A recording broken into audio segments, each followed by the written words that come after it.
জীবনে যত বড় বিপদ আসুক, ডিপ্রেশনে যদি পড়ে যাও, কোনো সমস্যায় পড়ে যাও, মানে আর কোনো রাস্তাঘাট দেখতেছো না, এখন দেখতেছো দেয়ালে পিঠ থেকে গেছে, 4টা কাজ করবা, ইনশাল্লাহ তুমি ডিপ্রেশন থেকে বের হয়ে আসবা। সর্বপ্রথম কাজ হইলো 2 রাকাত নামাজ পড়ে ফেলবা। উজু করে 2 রাকাত নামাজ পড়ো। নামাজ পড়ে তুমি আল্লাহ তাআলার কাছে পরামর্শ চাইবা, আল্লাহ আমি তো এই সমস্যায় পড়ে গেছি, আমার তো হঠাৎ করে বাবা মারা গেছে, আমি তো এখন চোখে কিছু দেখতেছি না, আমি তো এই অন্যায়টা করে ফেলছি, আমি কি করব? আল্লাহ তাআলা তোমাকে পরামর্শ দিবে। এই কথাটা আমার এক আপা ওই দিন বলতেছে, আমি একটা সিদ্ধান্ত নিয়েছি, নেওয়ার পরে আমি টেনশনে পড়ে গেছি যে হায় হায় আমি এখন কি করব। তা আমার আপা আমাকে বলতেছে যে তুমি কাজ করো, 2 রাকাত নামাজ পড়ো, নামাজ পড়ে আল্লাহ তাআলার সাথে পরামর্শ করো। আমি চিন্তা করছি আল্লাহ তাআলার সাথে পরামর্শ করবো কিভাবে। 2 রাকাত নামাজ পড়ছি, নামাজ পড়ে আমি আল্লাহকে বলছি যে আল্লাহ আমি তো এমন একটা সিদ্ধান্ত নিছি, কি করব। তখন দেখি আমার মাথায় নানান চিন্তা আসতেছে, বুদ্ধি আসতেছে পজিটিভ, বুঝছো? ডিপ্রেশনে পড়ে গেলে প্রথম চেষ্টা করবা 2 রাকাত নামাজ পড়া। দ্বিতীয় যে কাজটা করবা, একা থাকবা না।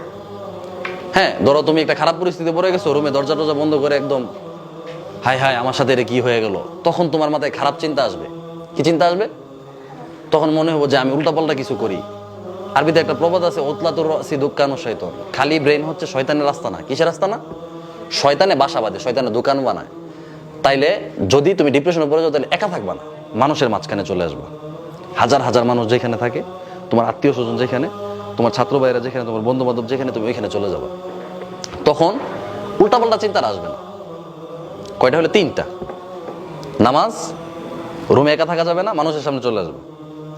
এরপরে যে কাজটা, যারা বড়, তোমার চেয়ে বয়সে বড়, তোমার চেয়ে বুদ্ধিতে বড়, জ্ঞানে বড়, হ্যাঁ, তোমার উস্তাদ, তোমার বাবা মা, ভাই বোন, তোমার যারা বড়, তোমার যারা গার্ডিয়ান, তাদের কাছ থেকে পরামর্শ নিবা যে আমি তো এই খারাপ পরিস্থিতিতে পড়ে গেছি, এখন কি করবো, এখান থেকে বের হবো কিভাবে। তারা যখন একটা পরামর্শ দিবে, তখন তোমার মাথায় মানে খারাপ চিন্তা আসবে না, শয়তান বাসাটা বাঁধতে পারবে না।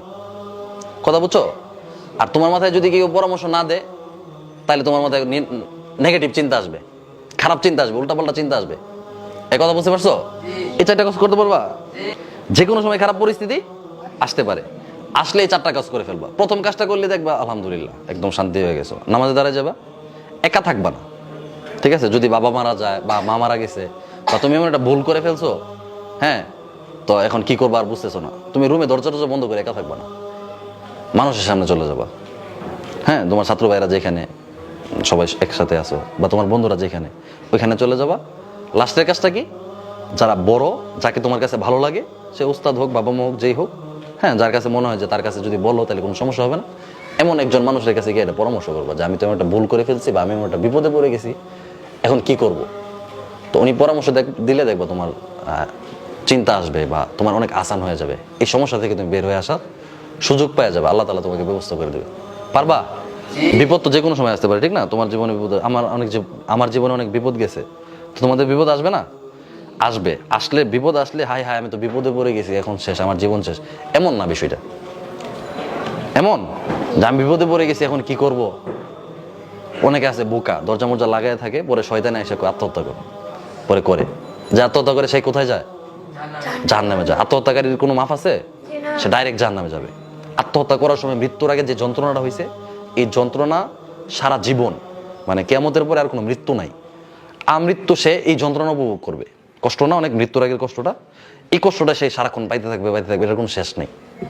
তো শয়তান নানান খারাপ পরামর্শ দিবে, তো শয়তানকে পরামর্শ দেওয়ার সুযোগই দিবা না, রুমে একা থাকবা না। খারাপ লাগতেছে, সবার সামনে চলে যাবা। খারাপ লাগতেছে, নামাজ পড়বা।